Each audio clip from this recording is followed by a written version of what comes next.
2024년 9월 4일 수요일 또다시 캐나다 중앙은행의 기준금리 인하가 발표되었다. 벌써 3회 연속 선제적 기준금리 인하 발표이다.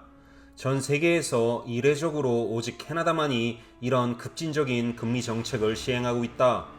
기준금리 인하는 곧 부동산 거래 증가, 부동산 가격 상승이라는 소위 전문가 집단들의 주장은 어느 정도의 신뢰성이 있을까? 과연 캐나다 경제는 세 차례 기준금리 인하에 힘입어 회복하고 있을까? 과연 현실은 어떤가? 그 진실을 찾아 지금 떠난다.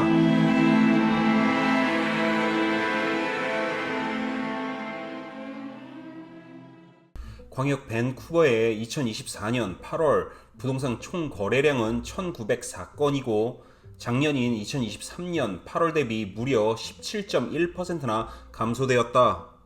더 큰 문제점은 이번 2024년 8월 부동산 총 거래량은 지난 10년간의 계절 조정 평균에 비해 무려 26%나 감소하였다는 점이다. 부동산 평균 거래 가격뿐만 아니라 부동산 협회 기준 벤치마크 가격마저도 지속적으로 하락 중이다. 광역 토론토의 부동산 시장은 어떠한가?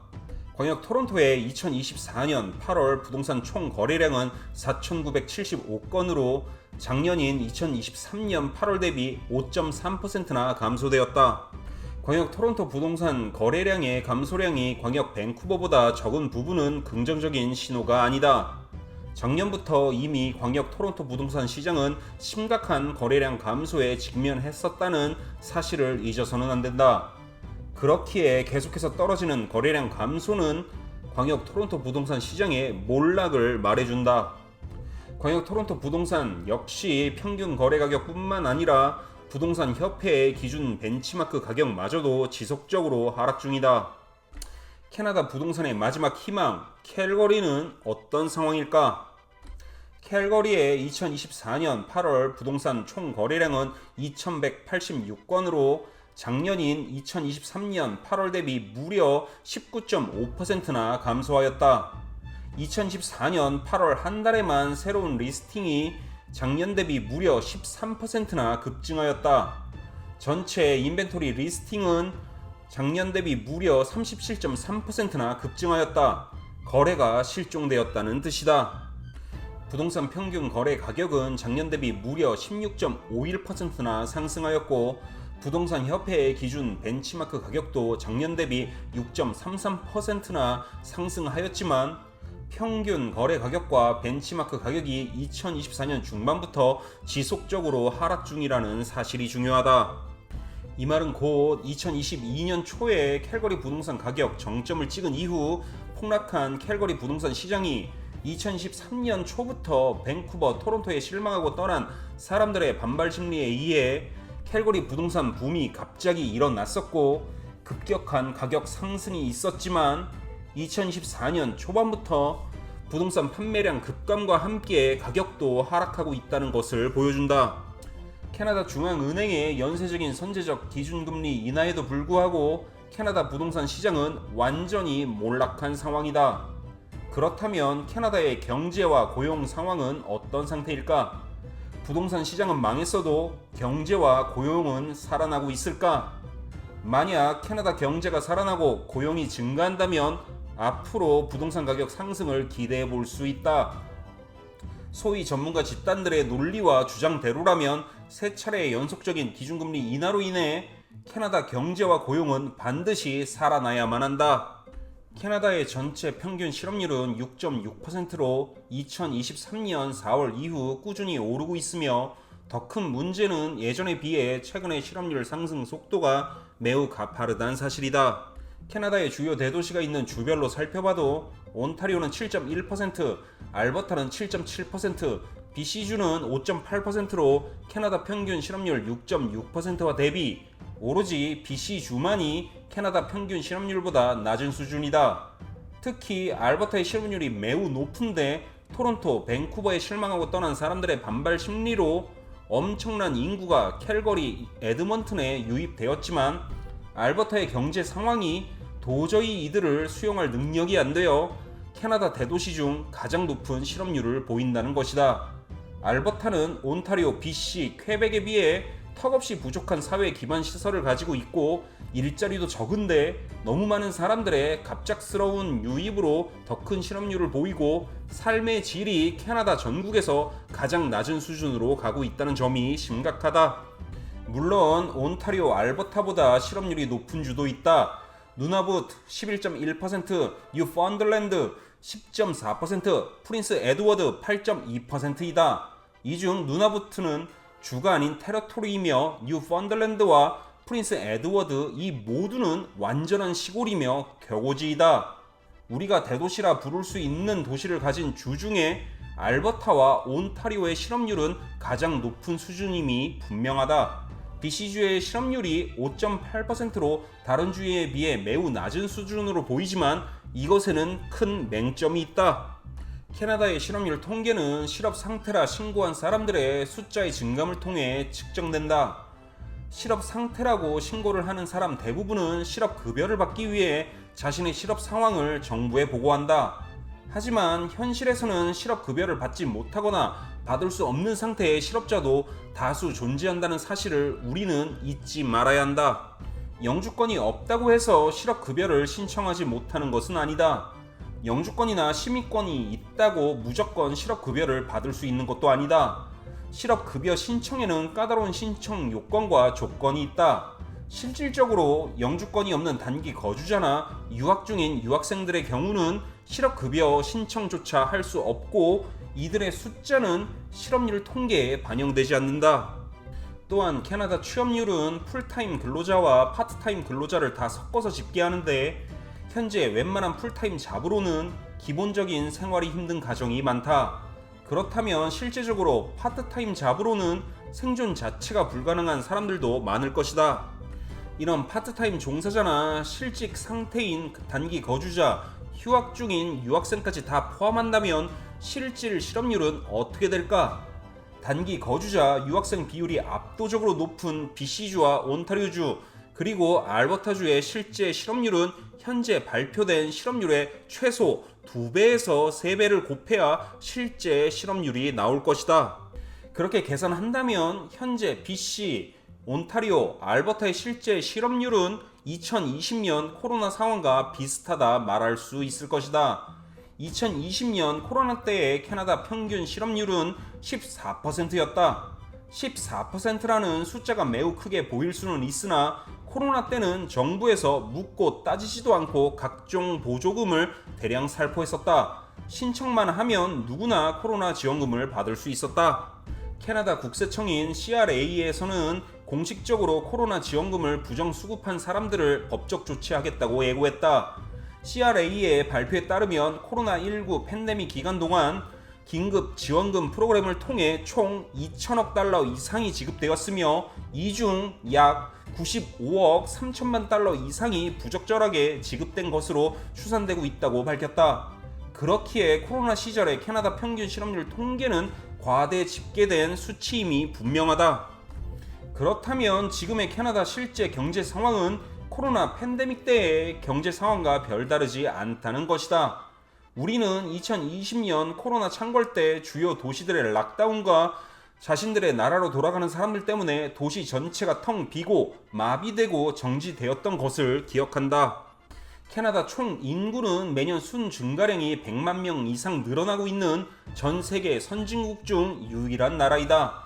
이런 인구 증가에도 불구하고 캐나다의 경제는 현재 다시 코로나 때로 돌아가고 추락하고 있다. 캐나다 통계청의 가장 최근 발표인 2022년 발표 여성 1인당 출산율은 1.33명이다. 이 수치는 캐나다 역사상 가장 낮은 수치이며 초저출산 국가 기준 1.3명 바로 위인 수준이다. 2022년 이후 캐나다 통계청이 아직 최신 출산율 통계를 발표하지 않았지만 앞으로 새로운 출산율 통계 발표를 한다면 캐나다는 출산율 1.3명 미만의 초저출산 국가임은 자명한 사실이다.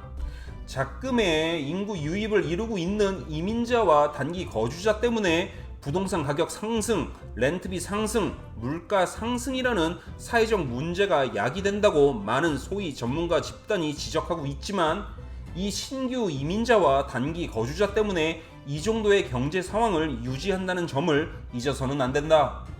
이들 때문에 국내 수요가 겨우 이만큼은 유지되고 있다는 사실이다. 이 신규 이민자와 신규 단기 거주자 때문에 겨우 코로나 시절의 경제 상황은 유지하고 있다는 점이다. 이민자와 단기 거주자가 줄어 현재 인구 증가량이 낮아질 경우 캐나다 경제는 미국의 대공황 시절을 겪을 확률이 높다. 1933년 대공황 시 미국의 실업률은 24.9%였다. 대공황 시기 가장 큰 피해가 다른 나라가 아닌 미국에서 발생하였다. 대공황이 터져도 나라별로 그 피해가 다른 이유는 이 대공황의 가장 큰 원인이 바로 수요 급감, 초과 공급이었다는 사실이다. 이민자와 단기 거주자가 줄어들 경우 국내 소비 수요가 크게 줄어들기 때문에 현재의 수준보다 더 큰 폭으로 실업률이 크게 증가할 것이다. 실업률과 경기 침체가 무서운 것은 일반적인 경제 상황에서는 실업률과 경기 침체의 침투 속도는 매우 느린 반면 한번 문제가 터지고 본격적인 경기 침체가 발생하였을 때에는 실업률과 경기 침체가 급속도로 반응조차 할 수 없을 정도로 빠르게 진행된다는 점이다. 그렇기 때문에 한번 망가진 경제는 대응하기 힘들다. 지금 중국이 역사적으로 가장 큰 경기 침체에 빠질 것이라 우려하는 이유도 이와 같다. 중국은 세계적인 불황으로 전 세계적인 수요가 줄어들매도 불구하고 아직도 생산량을 줄이고 있지 않는다. 사줄 사람은 없지만 정부의 보조금으로 생산을 이어나가고 있다. 중국의 수출량은 계속해서 증가 중이지만 수출 순익은 마이너스, 적자 상태이다. 팔면 팔수록 적자라는 말이다. 지금 중국의 빈집은 1억 채에 달한다는 보도가 있다. 중국의 집값은 고점 대비 반토막이 된 지 오래이다. 국내 경제가 안 좋은데 부동산 가격이 오를 리 없다. 거래조차 될 리가 없다. 이제는 더 이상 캐나다 부동산 시장을 걱정할 때가 아니다. 이미 캐나다 부동산, 특히 밴쿠버, 토론토 부동산 불패 신화는 깨진 지 이미 오래다.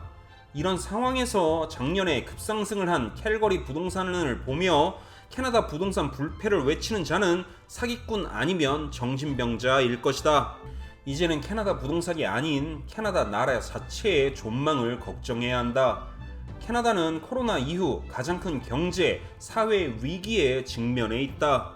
이번 2024년 9월 19일 미 연준에서 금리 발표를 앞두고 있다. 이번에는 0.25% 금리 인하가 아닌 0.50%의 빅컷을 예상하는 시장 분위기이다.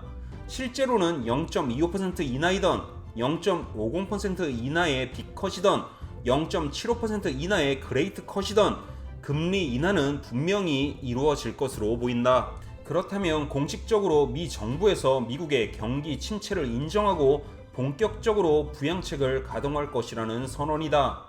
하지만 한번 나빠진 경제와 경기는 수많은 부양책과 노력에도 쉽게 좋아지지 않는다.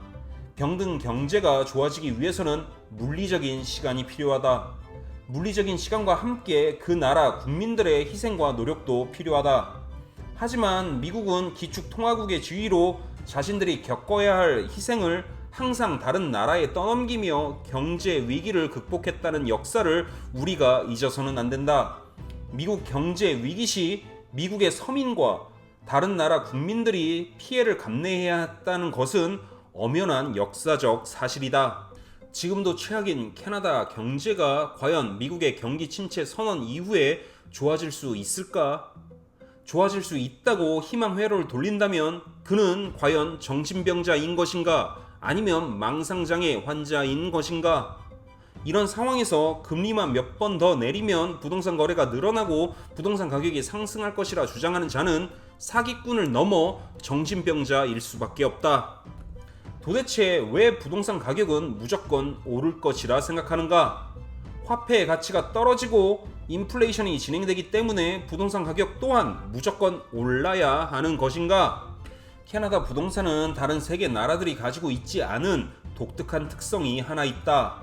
캐나다 땅은 부동산 가격을 다 지불하고 구매를 한 구매자가 그 땅의 최종 소유자가 아닌 국가가 최종 소유자라는 사실이다.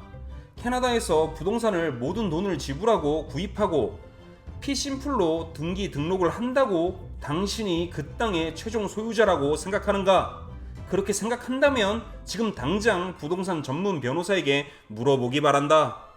캐나다 거의 대부분의 땅은 개인 소유가 아닌 캐나다 주정부 소유로 엄밀히 말하면 영국의 크라운에게 권한을 위임받은 캐나다 주정부 크라운이 최종 소유권을 보유하고 있고, 정부가 필요하다면 개인 사유지를 몰수할 수 있는 엑스프로프리에이션 액트가 주정부, 연방정부의 법으로 제정되어져 있다.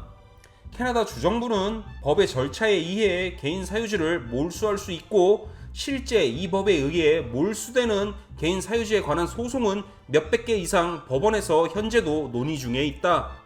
이런 상황에서 정말로 캐나다 부동산은 무조건 오를 것이라 주장할 수 있는가?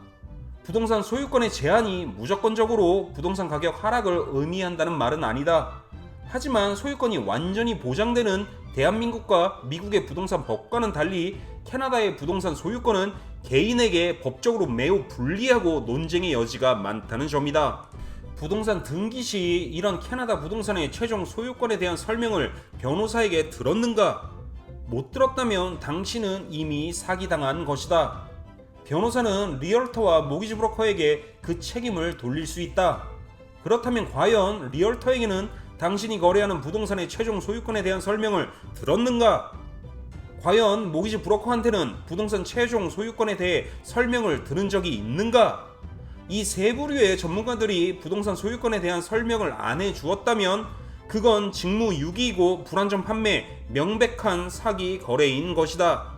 지금 대한민국은 전국적인 부동산 시장 침체 폭락을 경험하고 있고, 믿었던 똘똘한 한 채의 서울, 강남에서조차 부동산 거래 실종, 가격 하락이 진행 중이다.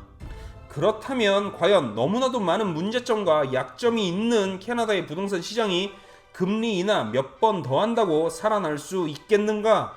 머리가 있다면 스스로 한번 생각해봐야 할 문제일 것이다.